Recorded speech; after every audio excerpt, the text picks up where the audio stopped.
Bueno, muy buenos días. Gracias por estar a los medios que hemos convocado para esta primera conferencia de prensa de Progresismo Popular Partido Socialista de Entre Ríos. Bueno, hemos convocado a los precandidatos de este partido que tienen, la verdad, importantes conceptos con respecto a lo que es nuestra provincia y los departamentos. Paso ya a saludar a los precandidatos que han podido asistir. Saben ustedes que no es fácil el recorrido de la provincia en estas campañas. Progresismo Popular del Partido Socialista de Entre Ríos se maneja austeramente con recursos propios para mantener así la tranquilidad de que sean las premisas que tenemos como plataforma: ética, decencia, transparencia y honestidad. Paso ya a saludar a nuestros precandidatos, el doctor Jorge Daneri, precandidato a senador por el departamento Paraná. Muy buenos días, doctor, gracias por venir. No, es un gusto muy especial estar en Cerrito y estar además en la Casa del Pueblo de la ciudad, así que es una celebración. Particularmente hay una historia también familiar en Cerrito que es muy fuerte y que me llena de gratos recuerdos, y como bien dice Nilde Calderón, es un privilegio poder estar en esta campaña política dentro de una coalición con el Partido Socialista, con su sector del socialismo popular, en esto del progresismo popular, que es la lista 50B, y con una serie de propuestas, en mi caso, fuertemente vinculada a lo que es la incorporación de una agenda verde, de una agenda de ecología política dentro de la Cámara de Senadores de la provincia. Es un debate que los partidos mayoritarios no quieren dar, niegan dar, o habrá otras razones que incluso desconocemos, pero que creemos que en esta crisis de civilización hay debates fundamentales, y particularmente en Cerrito y en el área hay debates relevantes que tienen que ver con el cambio ambiental global, que tienen que ver con el cambio climático, esto que nos pasa de una manera muy grave y que implica discutir el modelo productivo, implica discutir conceptos como soberanía alimentaria, como diversidad productiva, como agroecología, como agricultura familiar, como qué políticas tenemos que revisar fuertemente en esto que es la producción agraria de la provincia. Respecto a un enfoque general de nuestra propuesta, lo central para nosotros es cómo hacemos, y vamos a dejar algunas puntas acá luego de cómo hacerlo, cómo hacemos para construir un Estado que le sirva a la gente. ¿Qué quiero decir con esto?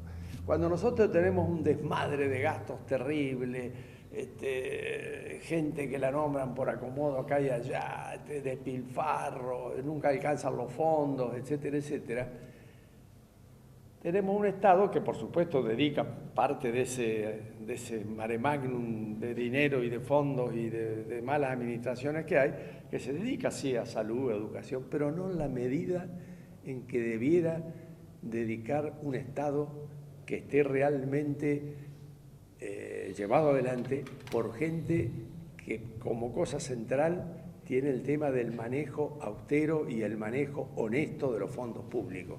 Entonces van a aparecer, si nos permitiera el electorado acceder, van a aparecer bastante dinero en el Estado para hacer las cosas que hay que hacer y que a veces hoy no aparecen porque se va por canales que, bueno, por todos lados, ¿no es cierto? En ese sentido, las prioridades son claras, las pueden compartir los demás partidos, las demás propuestas, pero muchas veces de la boca para afuera. Nosotros lo decimos con total conciencia. La educación, la salud y la producción, como tres sectores principales, más allá después de diluir la gestión en otra serie de iniciativas, ¿no es cierto? Pero esto es central.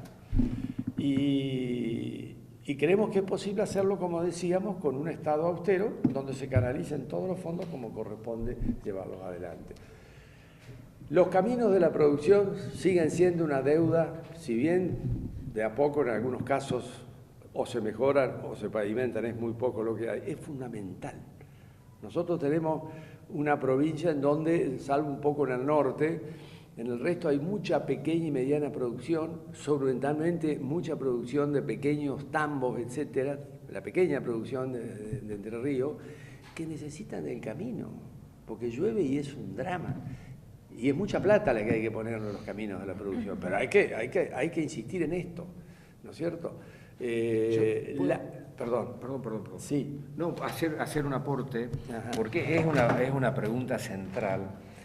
Y ahí también estamos debatiendo, y incluso está en la propuesta de la plataforma, que para discutir qué hay que hacer en infraestructura, qué hay que hacer en cuanto a los caminos, a los puentes, a los puertos, tiene que funcionar el Consejo Económico y Social.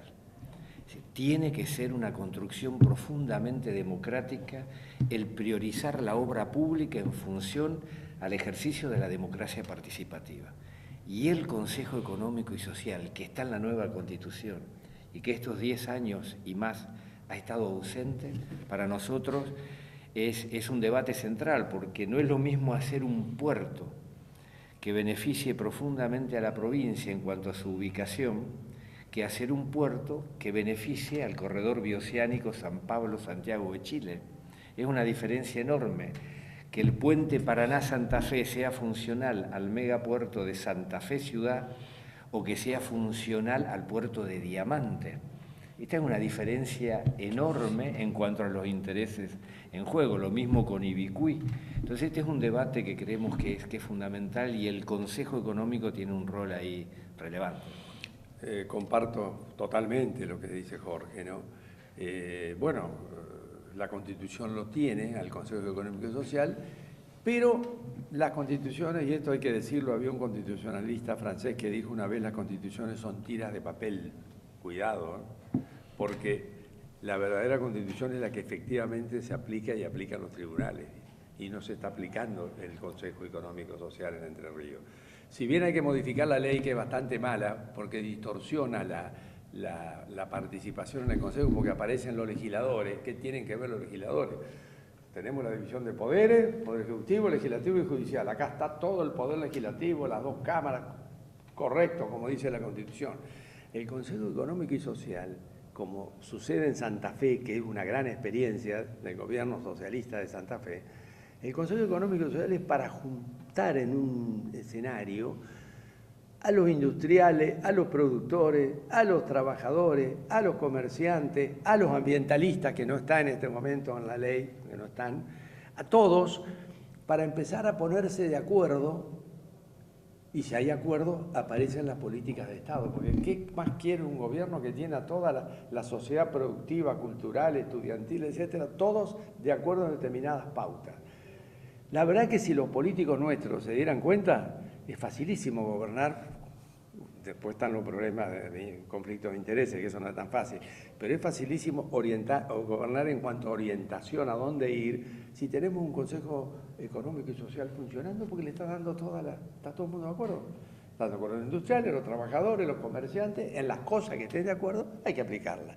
Entonces, la Agenda Verde tiene